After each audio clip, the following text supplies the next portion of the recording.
Boom. That was it. Brandon, thanks for the drum roll. What? Everybody, 1 minute late. 1 minute late. Everyone, welcome to Everything Teams Phone Live. Was it episode 26 today? Episode 26. We've been at this a little bit, Brandon. Episode 26. We even have matching shirts on today. How about that? Look at that. Yeah, and that wasn't even coordinated. I was going to say 6 months in, and yeah, it seems like we're meshing so well together. We're even wearing the same clothes now. The only difference is my shirt goes a little bit like this. Oh, you just can't see below my desk. Yours goes like this. So it's a little bit of a different shape there to the shirts. Well, okay, while we're humiliating ourselves, and maybe I should tell my audience that we're so comfortable together that you start showing up to meetings with sleeveless shirts on these days. That was a one-time thing only, and it was a late workout. It's just a late workout. That's all it was. It wasn't. He had his shades drawn down to keep it dark, so he thought I was going to miss that. But no, I was in WITSEC. You put the screen down and don't turn on the ring light. It looks like a halo on my head right now. So speaking of, I did see a Microsoft announcement. I know this is off topic of our podcast, but we might as well talk about it now that we're talking about looks and everything. I think it was just yesterday I saw an announcement that Teams is.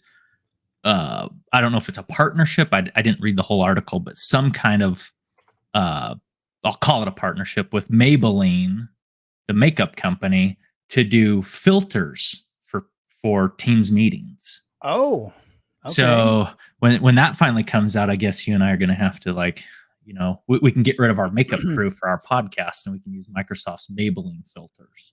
Well, it certainly looks like it's going to make you prettier, so anything we can do to help you out would be great. I'm kidding. All right, let's get things rolling here. A lot to talk about today. I do want to share with you next week.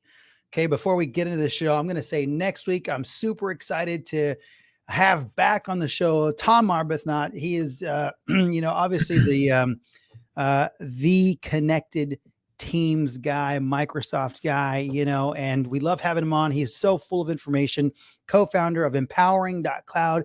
If you are running a Teams infrastructure or a Teams, if you want to run Teams phone, if you have questions about Microsoft, if you're an admin, if you're a decision maker, a CIO, empowering.cloud is a resource that you must be a part of. The ecosystem within Microsoft changes so quickly. From day to day, it seems like that you need a source to gather up relevant information for you, whether it's compliance related, telephone related, ISVs and features related. Tom is the source with empowering.cloud. Please make your way over there and sign up. I think it's free to sign up, and they offer all sorts of cool things like classes and things like that. So if you have an organization that needs to be trained up, then that's pretty cool, because you can certainly go sign up for some training courses on empowering.cloud. Yeah. Certainly a ton of wealth of information over there, and I'm holding my breath, hoping I can join you guys next week. I might be doing my civic duty, so I might not be present, but hopefully I can join you guys for that. Is that a jury duty thing? Civic duty? Jury duty? Is that what that is? Yeah, doing my my civic summon. Jury duties. So all right. We'll see. Very good. Well, everyone's here to listen to stuff about Microsoft Teams Phone, because we are the Microsoft Teams Phone guys. We are here to kind of spread the word on what Microsoft Teams Phone is capable of, what it does on what changes you experience, how it improves businesses, all sorts of really cool things. And today we're going to focus on a couple of things. We're going to focus on texting within Microsoft Teams. And the reason we're going to show you texting within Microsoft Teams, there was a press release out by this company called G12 Communications. Whoa, there it is, G12 Communications. That's a little heart. Can I do a little heart right there? G12, love G12. So the press release out by G12 talking about the Teams application that we have in Microsoft Teams, so that you can obviously text your customers, your clients. And it's a way to really create an amazing customer experience for your customers.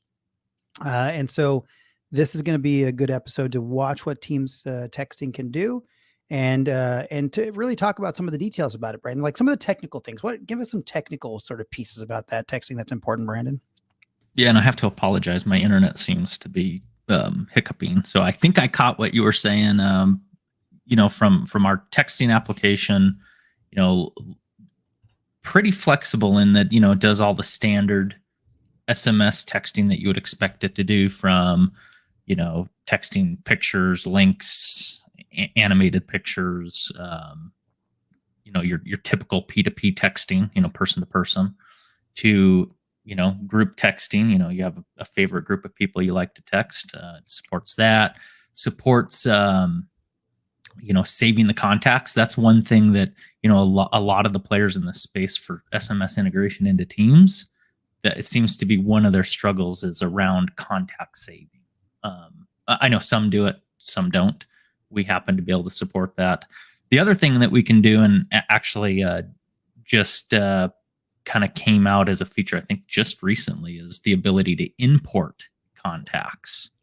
That's another thing that the SMS competitors don't all do. And so makes it super easy to take maybe a contact list out of your phone and upload it into our Teams SMS app. Other things it does is we offer full SMS compliance for organizations. Say you're a bank, say you're a financial institution, you need compliance. We support that into pretty much any of the big compliance and data loss prevention applications, as well as we now are offering CRM integration to things like Salesforce. Let's talk about the compliance ones, because compliance texting is a big thing, right? I mean, particularly, obviously North America. I'm going to say North America because, across Europe, texting isn't as big a thing, right? WhatsApp is much bigger, and different communication sort of channels are big. But here in North America, texting seems to be the largest sort of channel outside of calling, right? So it's calling, it's texting, and maybe some web messaging. So let's focus on a couple of those things.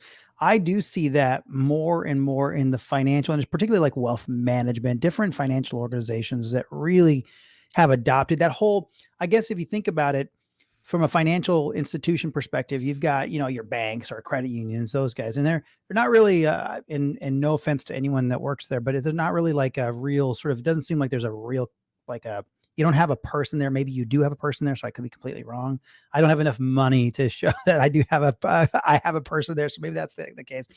But whereas let's say wealth management, right? That's a real sort of relationship based environment. And you've got a wealth manager, and your wealth manager communicates with you on the daily, right? And he or she is using their cell phones to connect with you, but they're busy copying stuff out of their cell phones, or they're getting records from, let's say, Verizon or T-Mobile or somebody, and they're sending them over to a Smarsh real quick.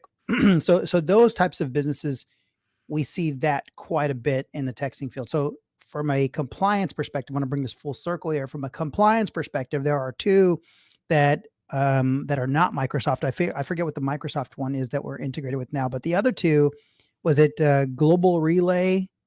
And what's the other one? Was it Smarsh? Smarsh. So Yeah. Smarsh and Global Relay. So you've got texting integrations with Smarsh and Global Relay, and then there's is it Purview? I think Microsoft Purview. Yeah. I think is the other. And it's an open API, so we can obviously work with, as long as it's standards based, we can generally work with most of the players out there for compliance. And the other thing I'll say is, this question comes up often is, okay, so yeah, we can relay. I'll say relay. We can take that SMS message and we can push it into your compliance platform and your data loss prevention platform. But then the question comes back, but what about the SMS? Where's it stored? And the approach that we're taking on that is we are going to push the SMS into your own Azure Cosmos database. And the only thing we have connectivity to is to read in and read out of that database to present the SMS onto the application within your Teams. So we actually don't even have visibility into that SMS. It's in your Azure ecosystem, whether you're in the US or you're in, European boundary where it's GDPR requirements. We're going to push that data into your compliant based I'll call infrastructure, even though it's Azure in public cloud. So we even take it that one step further, whereas maybe like a Verizon, a T-Mobile, whoever is still holding on to that SMS data. Whereas we, outside of the time it takes us to, push the SMS from the mobile network into the application, that's as long as we're retaining that data. And then it's in your database, in your control. Well, as I said, in those financial institutions, it is becoming more and more important, particularly the ones that create those personal relationships. And we're not just seeing it in finance, but in the financial industry, but also in healthcare. Healthcare, we see it quite a bit. Healthcare, we seem to see more of it instead of that person to person. We see more and more it's A to P texting is what it's called, right? So schedule confirmation, that kind of stuff. Yeah, schedule confirmation. Are you running late? Confirm this, confirm that. So, or appointment reminders. We see that quite often in the healthcare space, and we do the person to person texting. Is that'd be an accurate statement? Yeah. Yeah, and that stuff, generally speaking, probably doesn't need compliance because there's no. Yeah, I mean, maybe it does, but it may not, just because it's purely around appointments. Got it. Very good. Very good. Well, so texting, Brandon, do you want to show what texting looks like in Microsoft Teams phone? Because this is one of the things that's important. And I think as you start to see Teams becoming that hub, and I'm going to call it the hub, I usually call it the business operating system, right? But I read an article yesterday where it was talking about Microsoft being the hub, Teams being the hub. As it becomes more and more the hub, you're going to see more and more applications become available in Microsoft Teams that are native to Teams, not just docking their portal in Teams, but actually native into Microsoft Teams. And I think that's important because, as you start to live in it, the opportunity here is productivity, right? And that's where, you get more out of each individual as an organization. And that sounds terrible, but it's actually good. If you're going to do, here's your job, and you can complete your job in a shorter amount of time, or you can complete more of your job. It's just an opportunity all the way around. So this would be great to show what this texting application looks like and how people are going to engage with it. Yeah, let's, I'm getting my mobile phone here ready to send in a text. I'm actually on my production Teams tenant. So I'm going to show a kind of the personal view, at least for now. And then if we want to switch over to like a group view, we can. But the way that we've built this is we layer it in, we embed it, we integrate it into Teams. And there's an interesting thing. I'm going to segue for a minute because I think, Rick, you and I chatted about this, about how it seems the market is, they're really pushing from a product perspective, whether it's our SMS or something else. We're really pushing this whole native Teams is kind of like the buzz phrase, I guess. And I think I just want to be clear that, while we're striving to give it a native experience, I think it is important for our listeners to know that native is a dangerous word, because native, could be misconstrued that it's a Microsoft designed product when this is not a Microsoft designed product. This is G12's product, and we've embedded it into Teams, but given it a native user interface experience, if that makes sense. Yeah. And I only bring that up because it seems to be becoming a hot topic with the leaders in the industry I talk to, and it seems to be causing confusion in the industry as well about not knowing when something is truly native and when it's integrated. So anyway, this is if you look at your module or your menu options on the side of your Teams. Most people are familiar with chats, Teams, calendar. I'm trying to be quick because this is my production one, and I don't want to. Before I send you a terrible message, something really confidential and private. Yeah. Yeah. So as you can see, I've got our texting application embedded into Teams and pinned, just pinned to the side of the bar, so it looks, the same as any other application within Teams. Click into it, and this interface is designed for both the desktop application and the mobile application for Teams. So it's very mobile friendly. It acts just like any, I'll call it mobile native texting app, like you would expect. Say you're on Apple within Messages doing iMessage or whatever, or Android within their Messages app, or even similar to WhatsApp from a texting perspective. The way you can pick contacts, the way you can group contacts together to send messages, that kind of stuff.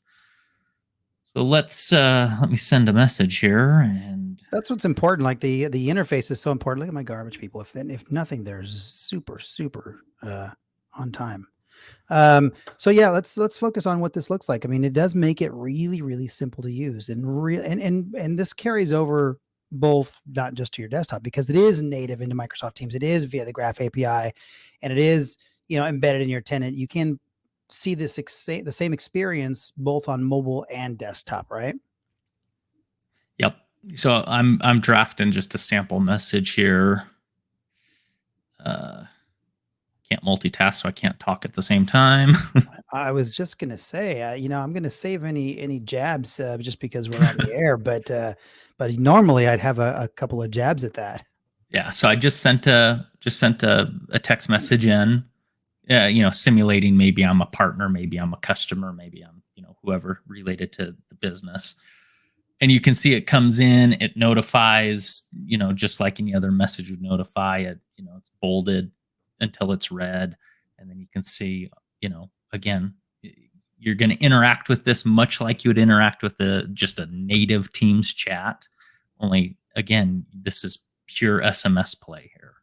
So, did you want to say something? I was just going to winding up. I was kind of winding up because this is, as basic as this is, because I'm going to be honest, this is pretty dang basic, right? It's like, there's your messages, there's your contacts, there's your groups. We've been texting since like 1992, maybe not 92 because they had the big phones back then in Europe, but we've been texting forever, and it's taken a really long time to get this right. And now I'm just looking at it going, as basic as this seems, this is about as right as it gets. Like this is because it is in the communications hub. It is about as right as it gets. It makes sense for you to spend time in a single pane of glass like Microsoft Teams and have something that just works. It's just simple. It's like you would expect it to work on your mobile device, on your WhatsApp. This just makes sense, and it's nice and easy for organizations to understand how they communicate and capture how their employees are communicating with their customers and partners. So this is pretty cool. Yeah, and the setup is we've made the setup super easy, right? It's you just go out to the App Store, it's all based on the enterprise's application policy. But we have this, it's literally like a one-page instruction sheet. But you literally just go install the app into Teams, and we've registered, if you've signed up, we've registered your number for you, and you're going to log in with your Azure Active Directory credentials the first time. It's going to register your number, and that's it. You're done. You're set up, and you're going. All right. We've made it as intuitive as possible and is user friendly. So a couple other things, just so we can see this in flight. But let's just show we can save this as a contact. I'll just say vendor contact. This would be first name, last name. You can put an email address in, put other phone numbers in. External ID, this would be maybe where we tie you to a Salesforce CRM. You can add other notes if you want. You can add maybe you want the person's image or the company logo or whatever you want for that. You can add an image.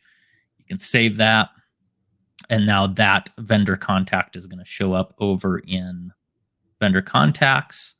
And then if I want to do group messaging, then I could create a group, and let's say that vendor wants your contact information. I could add you and the vendor to this group, send you both a message saying, "Hey, Rick, vendor's looking for you. Here you go. I'll let you take it from here." So that's SMS in a very quick nutshell. That's great. And again, same experience on mobile as you have on your desktop. GIFs, you can send GIFs, you can send emojis, you can send all those things. We make it behave just the way you'd expect it to behave. Okay, good. Let's see. Let's talk about what's next. On the list here, there's again a lot to talk about. Microsoft Inspire. And Microsoft Inspire, there was obviously the I wouldn't even call it news because everybody knew it was coming, but I did see a really funny sort of meme earlier. It was Steve Ballmer going, doing this right here, and it was and it would basically, it's at the bottom of it, it said Copilot, Copilot, Copilot. That was the I get the theme of everything at Inspire, with Microsoft embedding Copilot into nearly every tool that they have to create an amount of productivity that's probably just going to be astonishing for the business world. It's going to be, I mean, it's changing the landscape of the business world. It's pretty darn exciting.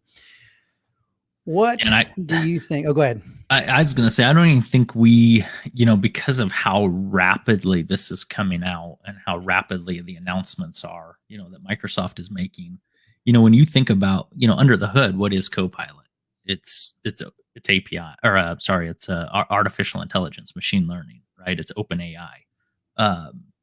And what Microsoft is doing with it then is they're bringing real world use case to AI, right, for business productivity. Whether it's I've now got Copilot for Word, or Copilot for PowerPoint or Excel or Teams, taking my day-to-day tasks and simplifying them. And I think you and I were chatting with a couple Microsoft guys, was it last show or 2 shows ago, where I said, I just want AI to review my email like once an hour and give me a quick summary in a chat, so that I know. I get so tired of opening up my email and sifting through hundreds of emails a day. How much time do you spend going through your email and not responding to email? Hours. Yep. Exactly. It's hours, right? So that's going to bring me to something here that's people are talking about, and people are thinking, the market is talking about it. $30 a user for Copilot, $30 per user per month. What do you think out there? If you're listening to this, $30 per user per month. I'm curious what you think about this. I think there's 2 separate takes. I think, Brandon, maybe you were kind of sliding down the whole, wow, that's pretty darn expensive kind of thing, right? I mean, yeah, and what's your initial thought? I'm going to give you mine afterwards. Yeah, I think generally speaking, it is pretty expensive, and this isn't a knock on what the price has been set to. I think for $30 a user a month, there is tremendous value behind that, right? You and I talked about, if the average throughout the year is 30.4 days a month, or whatever it calculates out to, you're down to, I think you said, like 97 cents a day, which is dirt cheap for the amount of productivity you can get out of it. But my caveat in my mind to that is that applies to the power users, right? Like, we have people in our organization, as an example, that I don't think we wouldn't be better off, I don't think, if they had Copilot. And that's not a knock on them. That's just evaluating our business and determining that, hey, I don't need to spend $30 on this user when I know they're not going to lean on Copilot. Like, you might lean on Copilot, or I might lean on Copilot. Well, I'm going to share my screen because I thought a friend in the Teams ecosystem, Mark Vea, and Mark, if you're on, that's great. You're in the UK, so you're probably not, which is just fine. But let me show you what he wrote, because I thought it was pretty interesting, and how he broke it down. I thought it made sense, and I thought I'd share his LinkedIn post that was similar, that was related to what the pricing looked like. So this is where I got the 97 cents a day breakdown. All right, so 97 cents a day, and then he goes on to talk about from a productivity perspective. You're paying someone $60,000 a year. That's $30 an hour.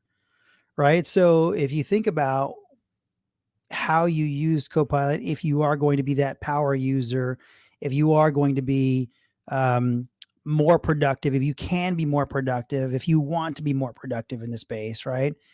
If you look at the opportunities, and Brandon, you were just talking about, in a massive organization, $30 a month per user seems like a huge, number. But when you break it down and you finally calculate real productivity value, that starts to pan out. Here's where there's going to be this shift though. You've got all your employees. Let's say your business that's operating today. You've got all your employees. You decide you've got 100 employees, let's just say, and you implement Copilot. Are you looking at making those employees more productive? And does that translate into additional revenue or larger profits?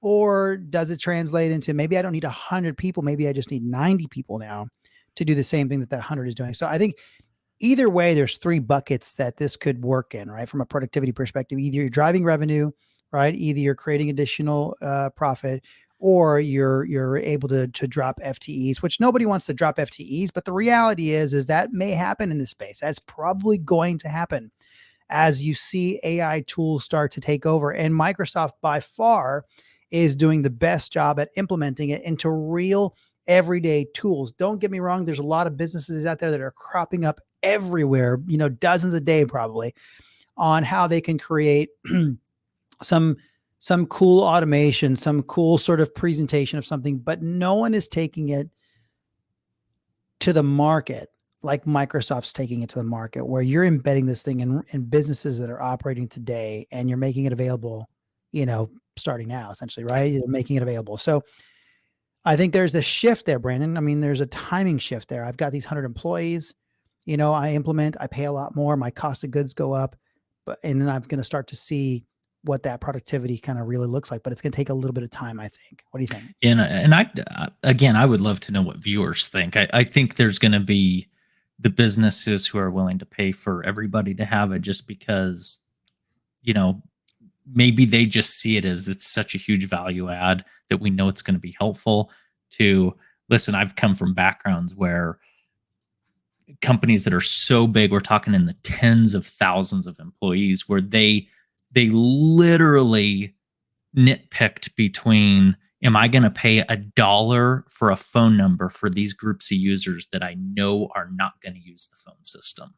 Meaning not necessarily Teams phone, but you know what I mean? Like having an active DID. So Right. if they're scrutinizing $1 a month times, let's call it 40,000 employees, I think $30 a month is going to come under that same scrutiny, because I shouldn't say I know for a fact, but I know that there's definitely roles in organizations that are not going to lean on Copilot, either because they're not a power user. Maybe they're doing a very specific job role that doesn't have any integration to Teams or Microsoft or anything else. Or you also have your groups of users that you just know they're not going to leverage it. Even if they could, they're not gonna. And I'm not trying to be a naysayer. I'm just saying, I would love to know what our listeners think. Like, is this people are they going to adopt it? Is it no questions asked, or is it going to be scrutinized? All right. Well, so listeners, pop in the comments there. $30 a month. Number one, do you think it's a fair value? Number two, do you think that you're going to see massive adoption or good adoption in organizations? I think there's going to be some tremendous, adoption. And the reason I think there'll be tremendous adoption is because I think organizations are looking for, I think you have to evaluate the leaders of organizations. So the CIOs out there. So if you're a CIO and you're listening, we're going to put you in a couple of camps here. One camp is, let's be, a leader in the space. Let's be a leader in industry. Let's be a leader cutting edge technology wise. Right. So there's those guys and gals.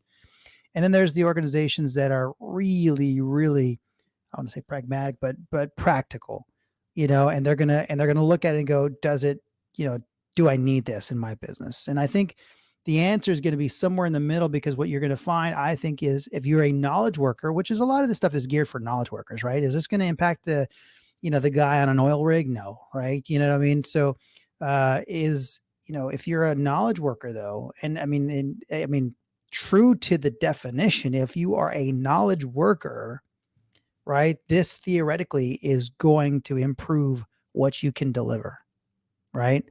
And then therefore translate into value that you bring, right, for your organization.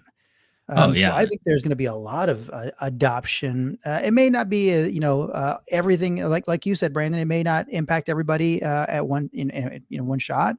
I think organizations will be smart about deployments. You're right. This department needs it. That department needs it. In fact, I'll give you a good example since we're sharing the screen right here. Here's Copilot for sales, right? So now we're talking about role-based Copilot, right? So Copilot for sales, if you're in Dynamics as an example, if you want to summarize meetings, if you want to set up drip campaigns, if you want to pull together unique information for interactions. So unique information. So I set up a drip campaign and I want to pull information like this is a Spanish speaker. This is a customer that is, in XYZ, area. And I can pull specific information and automatically have that drip campaign be customized for my client base. So Copilot for sales seems to be pretty darn interesting. Here's a note from Josh Blaylock. Josh, how's it going? Thanks for joining the show, Josh. Let me show the comment here, Brandon. I'm happy to see his comment because I think it, again, I'm not against Copilot by any means. I want to go back and say something you were saying earlier. Yep. Is it going to be widely adopted? I think it will. I like to think of myself as, and I think this, I'm very eager to dive into new technologies, and I'm very eager to spend money because I love spending money. Yes. And especially if it's on new technology. That's right. So will I be the first person at G12 and our podcast show to have Copilot? Probably. Will I give it to you? We'll see. Everybody's getting drip campaigns from me. But I think, Josh brings up, I think he articulated better than I did. Like there is a barrier there that companies, it's a hard pill to swallow when you're talking about money. Well, I'll dive into his comment here. Not just the Copilot, but the Microsoft ecosystem in general, right? Because there's a lot of components that people don't even know about. We sit here every week and we talk about Microsoft Teams Phone. Because we're in the phone business and we think it's the best thing since sliced bread. Thank you, Carmen I, for that comment. The best thing since sliced bread. I'll give credit where credit is due. That came from Carmen I. She's a G12 employee and has been in the phone business a long time. And she's like, this is the most amazing thing. And it really is. And so I spread the word. It is the most amazing phone system out there. But the ecosystem makes it even sexier. And no one really knows about the ecosystem. If I go down the street and I talk to a business that's got even Teams integration, let's say they've got I'm going to call it a pandemic era solution, which is a cloud PBX solution plus Microsoft Teams in some integrated fashion. We're not talking about that. We're talking about straight native Teams via Operator Connect, right? And you're building your phone solution on Microsoft Teams. Now, the ecosystem that we're talking about is the Power ecosystem, right? The Power platform. So Power Automate, Power BI, Azure Communication Services, Power something else. I left my brain for just a second. So that ecosystem is so compelling for organizations, but they just don't even know it yet. So this is why we have a little podcast to talk about what these things do. In fact, I'm going to direct you to information that is really, really good. And someone else laid this out for us earlier, and I'm going to give some more credit to where credit is due. This is an article that came out, I think it was this morning. I saw it early this morning.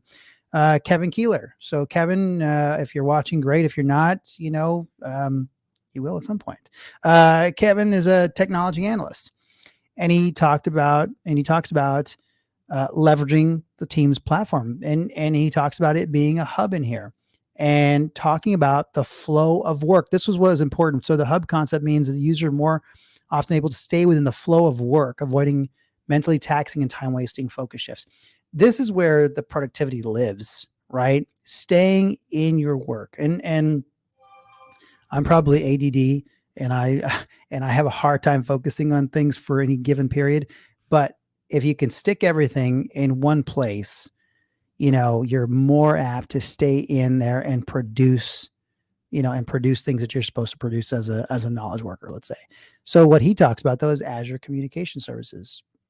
and breaks it out. What is that? It's I always say that it externalizes the team's product suite, right? So it externalizes, voice and, oh, here you go. So voice and video and chat and SMS, and it externalizes those things on either in applications or on a website, things like that.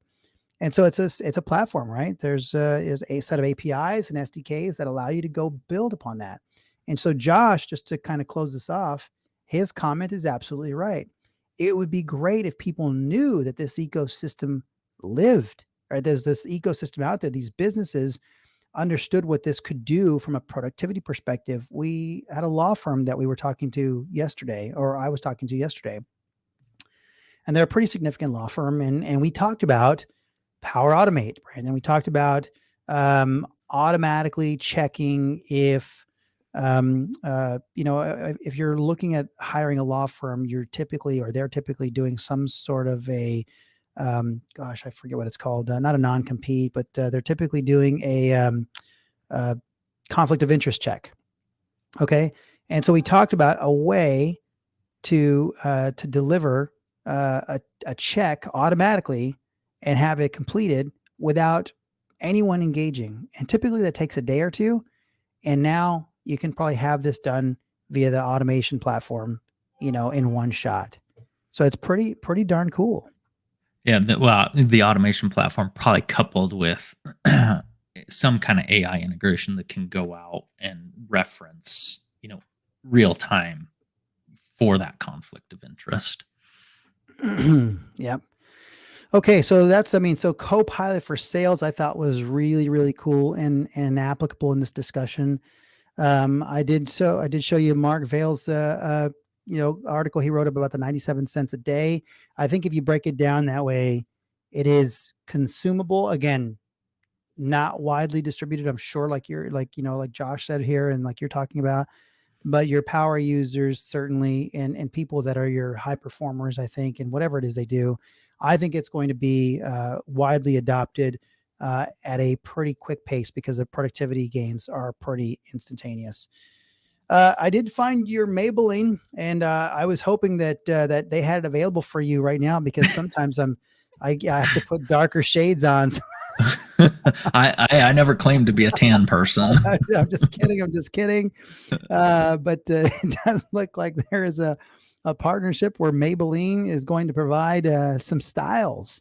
And listen, I wasn't bringing that up as a joke. It was I had happened to notice it, and I found that pretty interesting. Obviously Microsoft's competitor that starts with a Z, they already do stuff like this, right? So this isn't like earth shattering by any means. It's just doing what the industry is doing.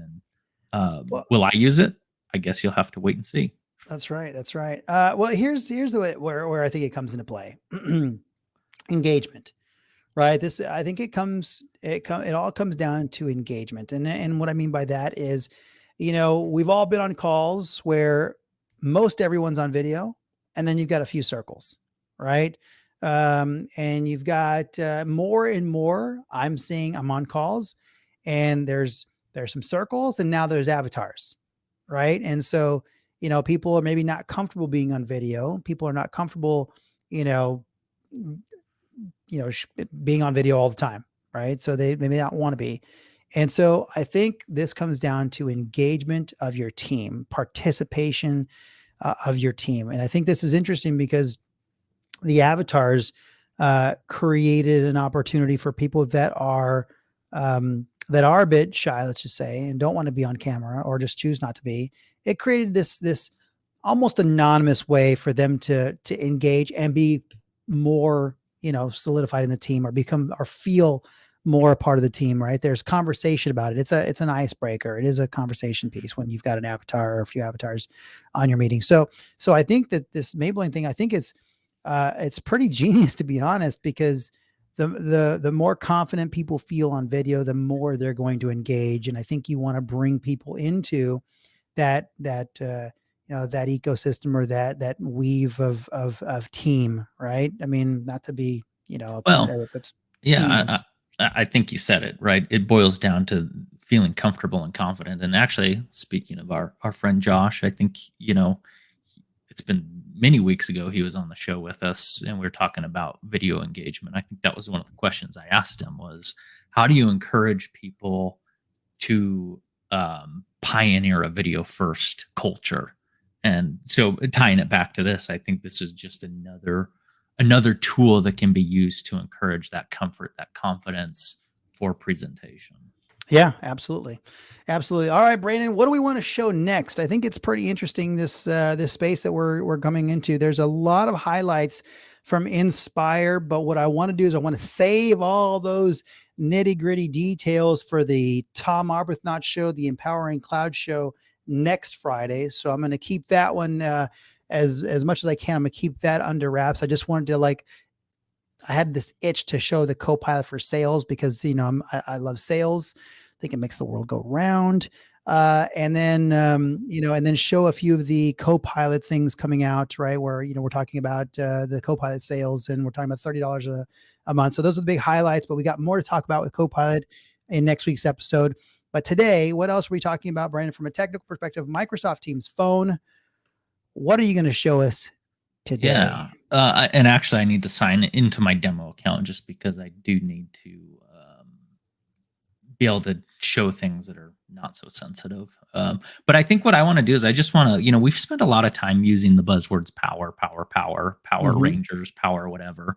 That was a joke. But I think I just wanted to maybe show a very quick example of, for the lay person, the non-developer minded person, we talk about Power Automate, but we don't necessarily demonstrate Power Automate for, just maybe it's a basic task that you want to take and automate that function so that you don't have to deal with it every day. So let me get signed in. You can talk about whatever. Oh, that's perfect. I'm going to give you an example of Power Automate. So we had Microsoft on a call 2 weeks ago, or maybe it was a week ago. I can't remember. Mr. Doug Klein. Doug, give us a high five if you're listening, Doug.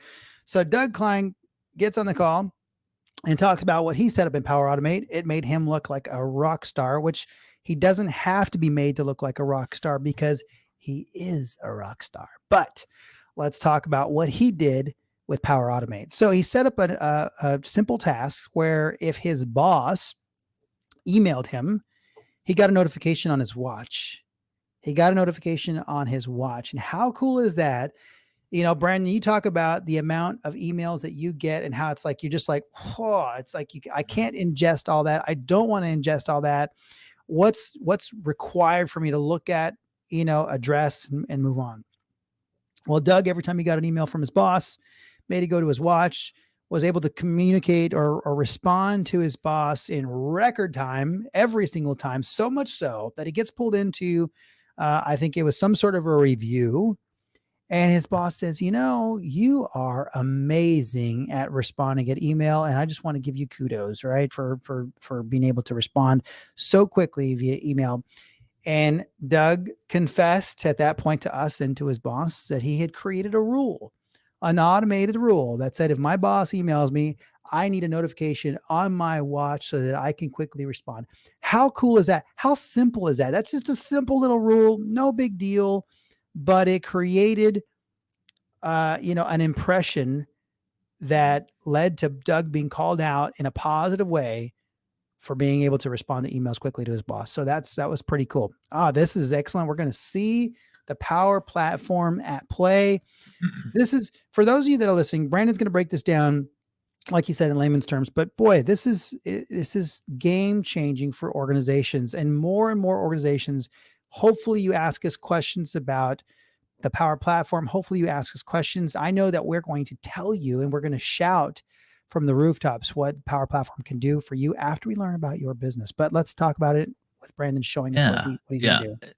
And I'm just going to keep a real simple example here. And obviously we can kind of highlight a couple ideas that you could move through, like even from a sales perspective. Maybe I get emailed a contract and I can automatically move that to SharePoint, share that link with you, Rick.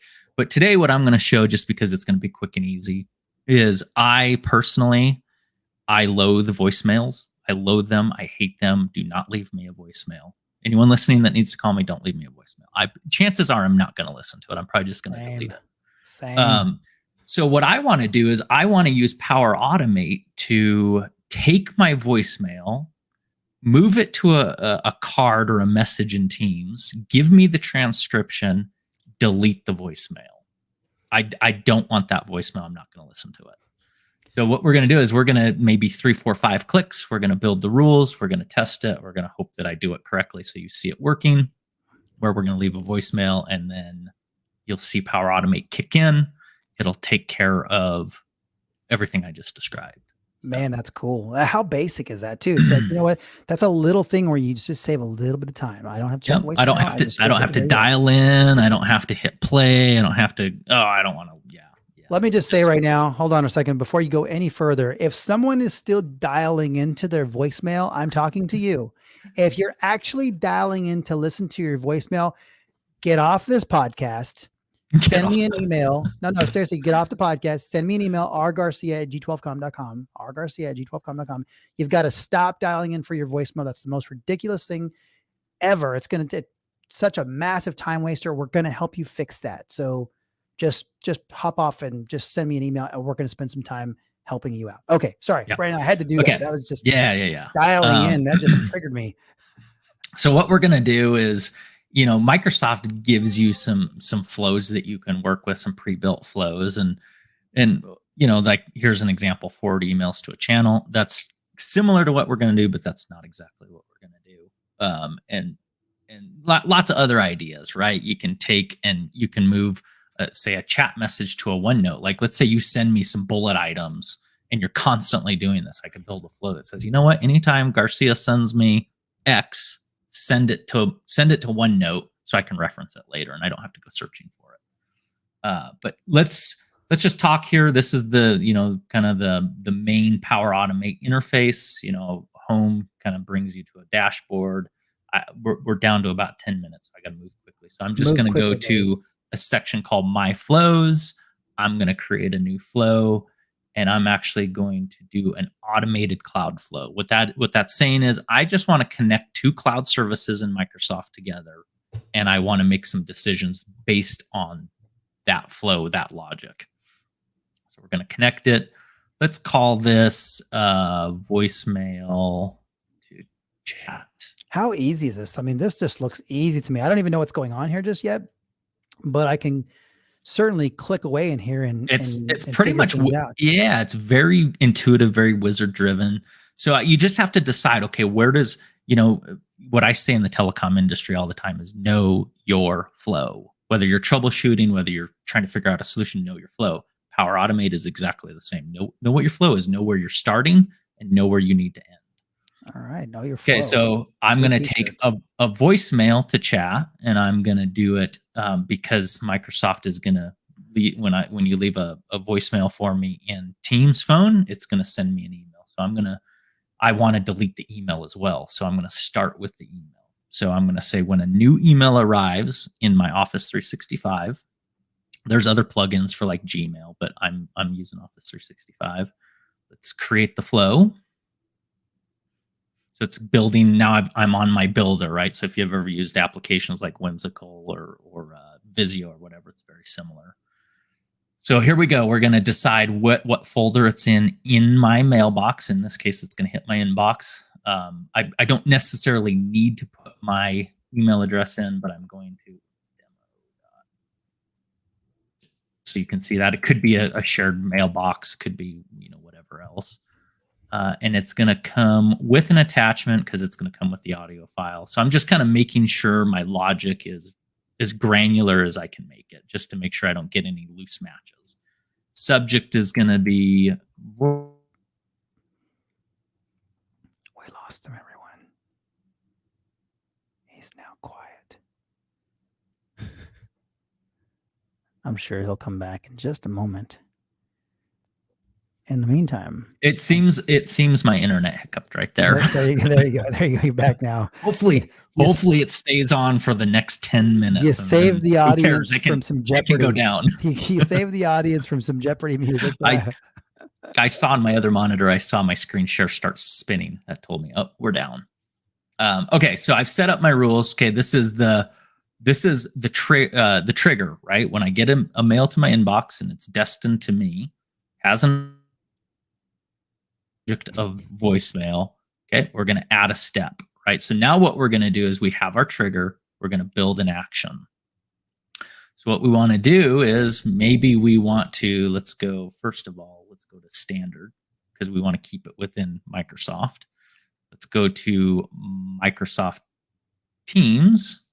So I'm going to build an action and I'm going to, I think I want to create maybe a chat.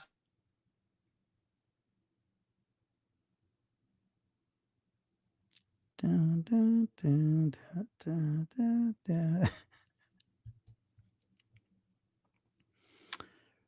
Let's see how long we give him before he pops back. Seems he's having some technical difficulties in the Denver area.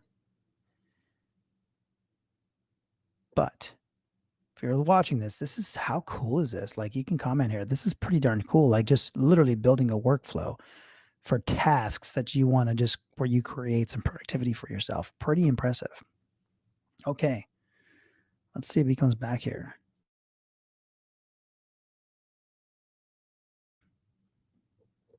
Oh, there you go. You're back now. I see you. Am I back? That one completely died on. I might be my computer doing this. That one was a good one. That was a doozy. Yeah. Oof.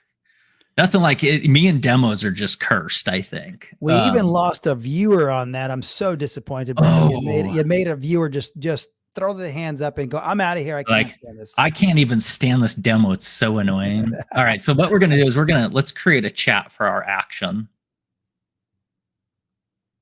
Oh, I've got a network error because I lost internet. Looks like I lost internet again. Yeah. You're having some real tough times there. Let me see. I'm going to hiccup for a second. I've got a second internet connection. I'm going to try switching really quick. So I'm going to disappear for a second. If I can find it. No, he's leaving me all alone.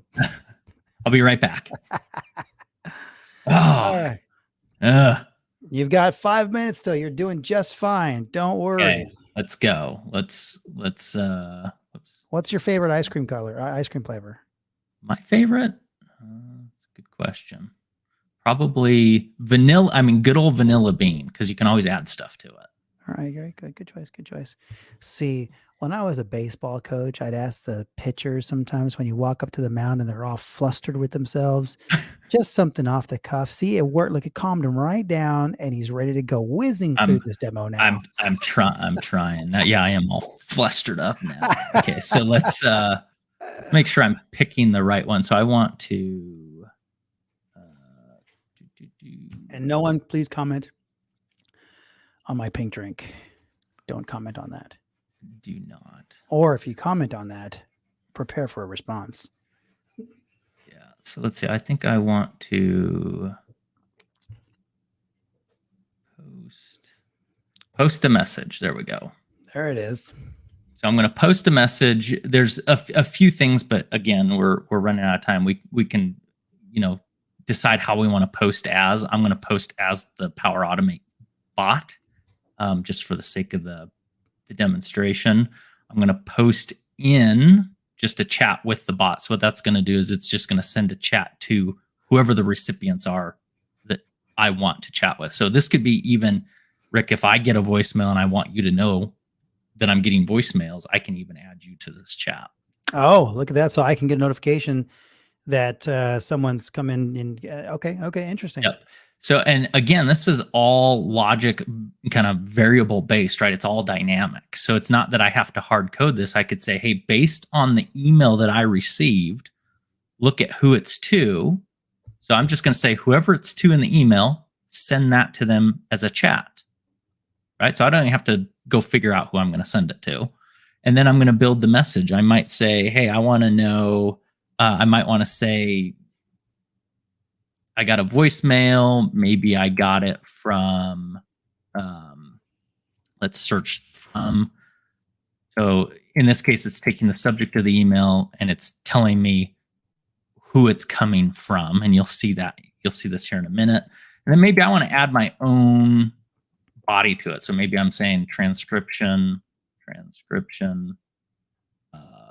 Well, here we'll do voicemail transcription, just so I know that's what it is.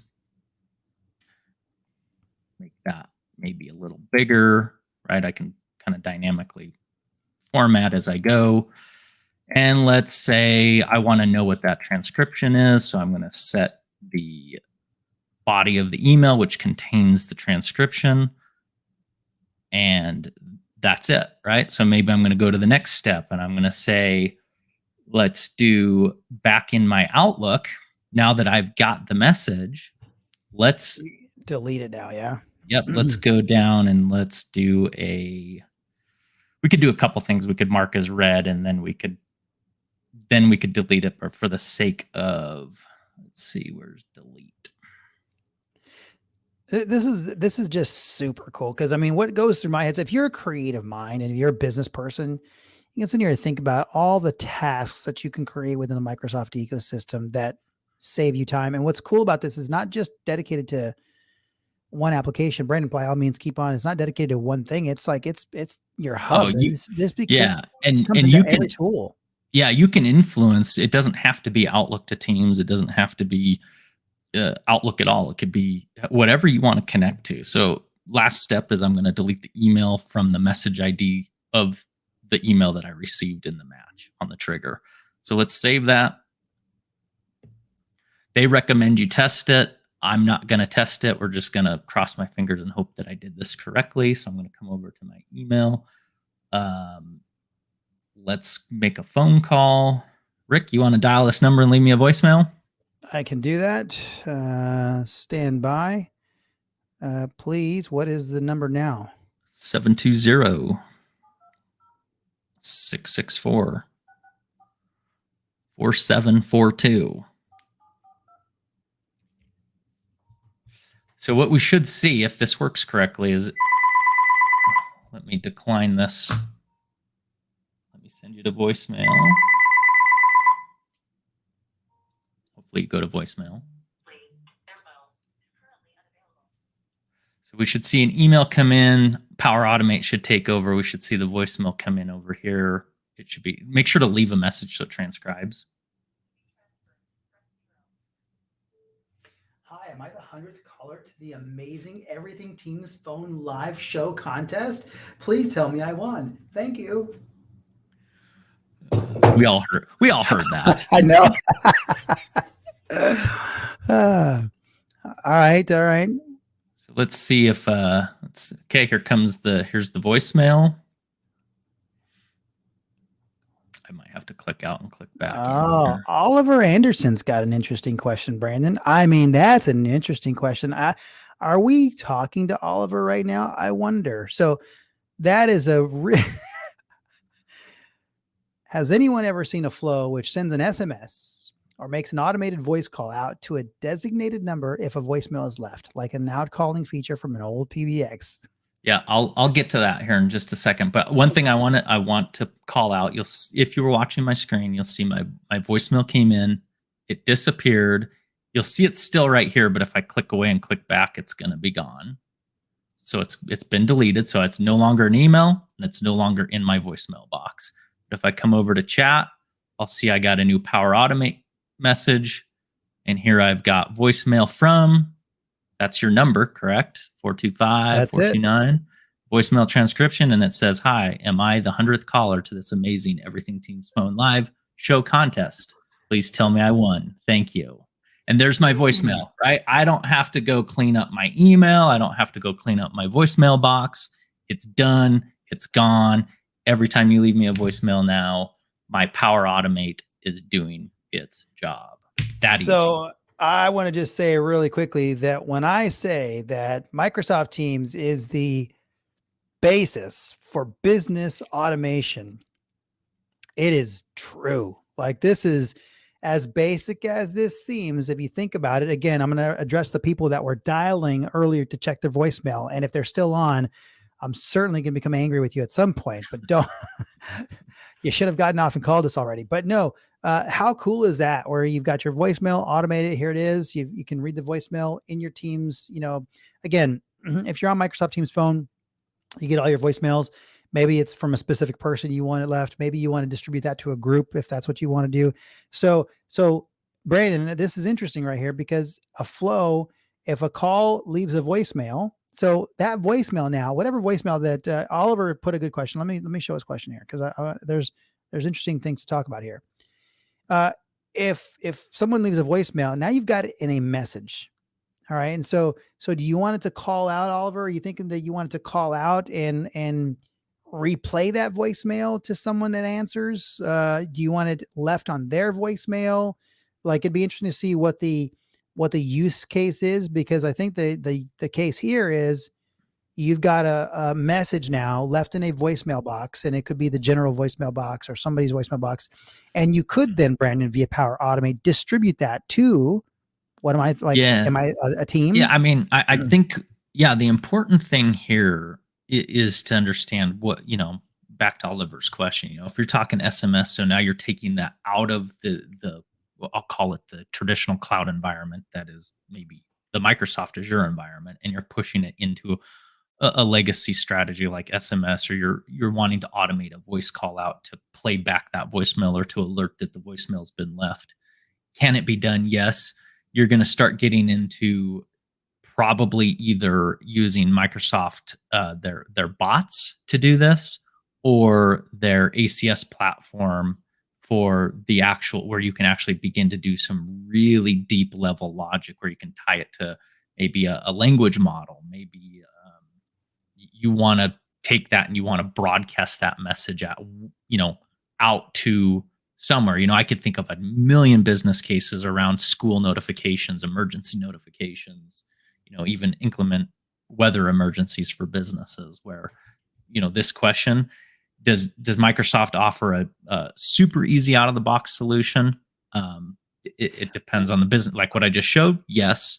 For more generating callbacks, it's going to get a little more convoluted, but can it be done? To answer Oliver's question, yes, it can be done. So this one is a bit different because I didn't read it right from at the beginning, but this is pretty interesting. It's an SMS. Like, let's take an SMS from our platform, recreate the SMS, maybe take that and call somebody and let them know what this SMS says. Yep. That's pretty interesting. So if you go out and you look in the ACS, so Azure Communication Services, you'll see, like, if we come over here and we do let's see if I can find the connectors, and I'll just put this on my screen. So I don't know if it comes up with ACS or if I need to search.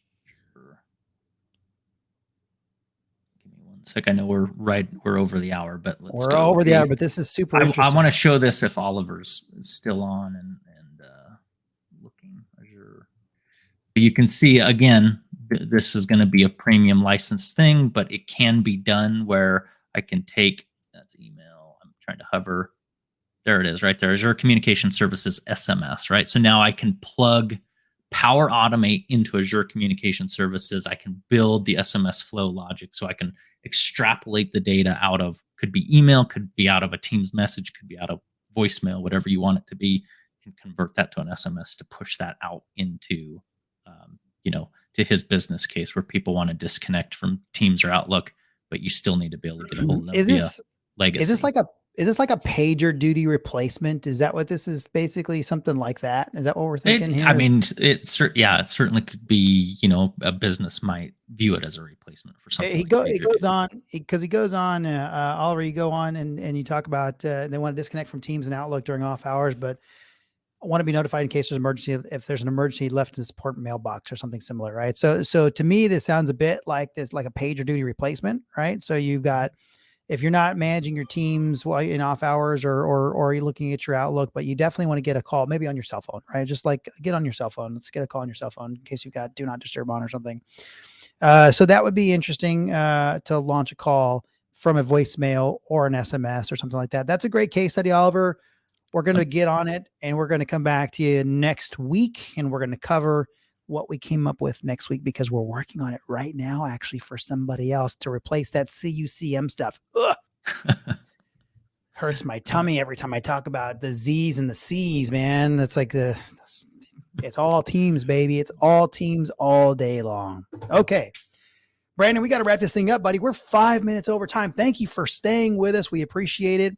Everything Teams Phone Live, episode 26, coming to a halt now. But next week, Tom Arbuthnot, episode 27, we're going to go the empowering.cloud, featuring empowering.cloud on Everything Teams Phone Live, episode 27.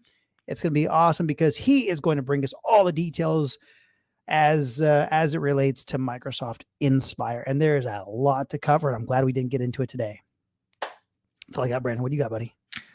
You know what? I'm hoping everyone has a great weekend because it's sunny out, and I'm looking forward to the weekend.